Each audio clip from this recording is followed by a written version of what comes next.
కాబట్టి ఇక్కడ మెయిన్ వచ్చేటప్పటికి మనశంకర వరప్రసాద్. మనశంకర వరప్రసాద్ అనిల్ రావుపూడి డైరెక్షన్ మనం చెప్పుకున్నాం కదా. అనిల్ రావుపూడి టేకింగ్ ఎలా ఉంటుందంటే, మీకు కథాగమనంలో హాస్యం అనేది బాగా పండిస్తారు.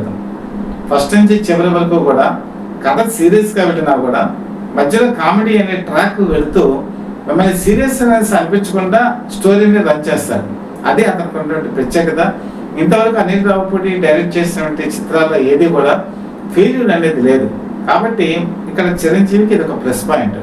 పైగా దానికి తోడుగా ఏంటంటే వెంకటేష్ ఉన్నాడు. వెంకటేష్ ఖచ్చితంగా ఒక సపోర్టింగ్ ఇదిలో చిరంజీవికి సహాయపడతాడు. ఇక్కడ శంకర్ వరప్రసాద్ ఈయన ఒరిజినల్ పేరే ఇక్కడ కూడా వచ్చింది. ఇంకా రాజాసాబ్ విషయానికి వచ్చేప్పటికి ప్రభాస్ పూర్తి పేరు ప్రభాస్ రాజ్ కాబట్టి ఇక్కడ రాజాసాబ్ అని కూడా వచ్చింది. సో ఒరిజినల్ నేమ్స్ తోనే వీళ్ళు పోటీ పడుతున్నారు. ఇక్కడ మారుతి గురించి కూడా మనం చెప్పుకోవాలి. మారుతి తన కెరీర్ ప్రారంభం నుంచి కూడా కథ మీద మంచి పట్టున్నటువంటి డైరెక్టర్, కథాగమనం మీద మంచి గ్రిప్ ఉన్నటువంటి వ్యక్తి. మీకు హర్రర్ లాంటి సినిమాలు అతను బాగా తీయగలడు. హర్రర్తో పాటు కామెడీని కూడా టచ్ చేయగలడు. అంటే అనిల్ రావుపూడికి వాళ్ళ కామెడీ ట్రాక్ని ఎలాగ పండించడం బాగా తెలుసో మారుతికి కూడా అదే రకమైన పట్టు ఉంది. కాబట్టి ఈ సినిమాలు ఇప్పుడు ఏంటంటే బాక్స్ ఆఫీస్తో పోటీ పడతాయి. ఒకప్పుడు ఏంటంటే మెగాస్టార్కి పోటీ ఎవరు అన్నప్పుడు ఎవరు లేరు. కానీ ఇప్పుడు మారుతున్న పరిస్థితుల్లో ప్రభాస్ కూడా మీకు గ్లోబల్ స్టార్గా అవతరించాడు. అతన్ని ఎక్కడా కూడా తక్కువ అంచనా వేయడానికి వీల్లేదు.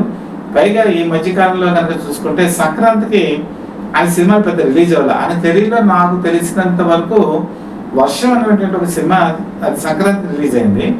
తర్వాత రాధేశ్యామ్ రిలీజ్ అయింది. రాధేశ్యామ్ సక్సెస్ అవ్వలేదు.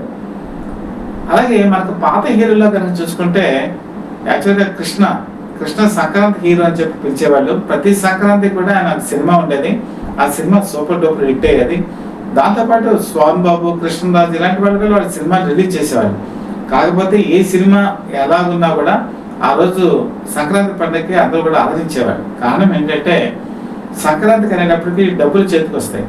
పాడి పంట అవి మార్కెట్లో చేసుకొని డబ్బులు ఉంటాయి. తర్వాత చాలామంది ఈ దసరాలకు కానీ సంక్రాంతి సెలవులకు కానీ ఏం చేస్తారంటే ఊళ్ళకి వెళ్తారు. మీకు హైదరాబాద్ అయితే ఖాళీ అయిపోతుంది. చూడండి, హైదరాబాద్లో మిగతా ప్రాంతాల నుంచి వచ్చే వాళ్ళంతా కూడా వాళ్ళ పల్లెటూళ్ళకి లేకపోతే వాళ్ళ సిటీస్కి వెళ్ళిపోతారు.